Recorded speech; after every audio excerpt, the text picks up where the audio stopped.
तैयार नहीं हुई अभी तक। मैं स्कूल्स में पढ़ा रही हूँ, बच्चे किस तरह से बैठ रहे हैं मेरे को मालूम है सर, नीचे बैठ रहे हैं बच्चे मालूम, पहले बिल्डिंग होना है वहाँ पे, और उर्दू के तो टीचर ही नहीं है, गवर्नमेंट से टीचर ही नहीं आए अभी उर्दू के। तो आप लोगों से गुजारिश है कि आप लोग गवर्नमेंट के टीचर रखिए उर्दू की, ताकि बच्चों को अब तो चल जा रहा मैं पढ़ा ले रही हूँ, लेकिन बाद में बच्चों को जब 10th में आएंगे तो नहीं हो सकेगा सर। मैं रिक्वेस्ट है सर आप लोगों से। Thank you sir. Already party పరిష్కరించాలి, ప్రతిపక్షం పనేది ప్రశ్నించాలి. మనం అడిగితేనే వాళ్ళు చేస్తారు, మనం అడగకపోతే వాళ్ళు చేయరు. ఈ చిన్న చిన్న హెల్పులు నేను చేస్తా ఇంకోరు చేస్తారు అది కాదు. మేజర్ సమస్యలు ఇక్కడ చాలా ఉన్నాయి. ఇప్పుడు తీసుకొచ్చారు మార్కెట్ ఇక్కడ వెళ్ళాలి, ఇక్కడ ఇబ్బంది అవుతుందని మా టీం చెప్పింది, మా టీం వాళ్ళందరూ చెప్పారు. మరి ఇక్కడ లిఫ్టులు ఉన్నాయి, ఈ లిఫ్టులు మెయింటెనెన్స్ కు మీకు అందరికి భారం అవుతుందని నెల పైసలు కట్టాలి. కేసీఆర్ గారు మీ దగ్గర డబ్బులు లేవనే కట్టించారు, మరి దీన్ని మెయింటెనెన్స్ కట్టాలంటే మీ దగ్గర ఎక్కడున్నాయి డబ్బులు? లేవంటే ఏం చేయాలి?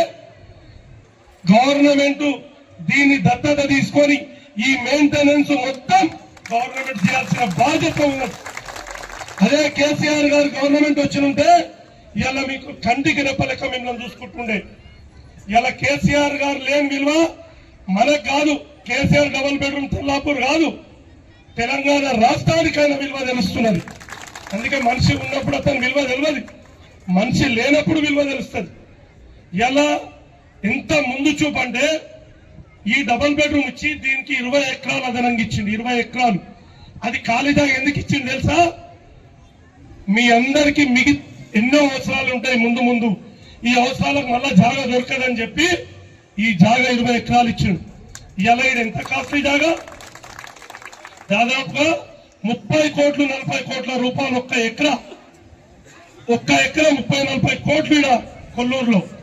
ఇంత కాస్ట్లీ జాగా ఇచ్చిందంటే ఆయన ఎంత పెద్ద మనస్తత్వం అంటే, మీరు కూడా పైసా ఉన్నోళ్ళతోని అరే మేము లేనోళ్ళమని మమ్మల్ని ఏదో మూలకు పడేసిరని అట్లా ఉండొద్దు ప్రజలకని కేసీఆర్ గారు హైదరాబాద్ నడి బొడ్డున ఇలా కొల్లూరులో కేసీఆర్ నగర్ లో మీకు డబుల్ బెడ్రూమ్ ఇచ్చింది.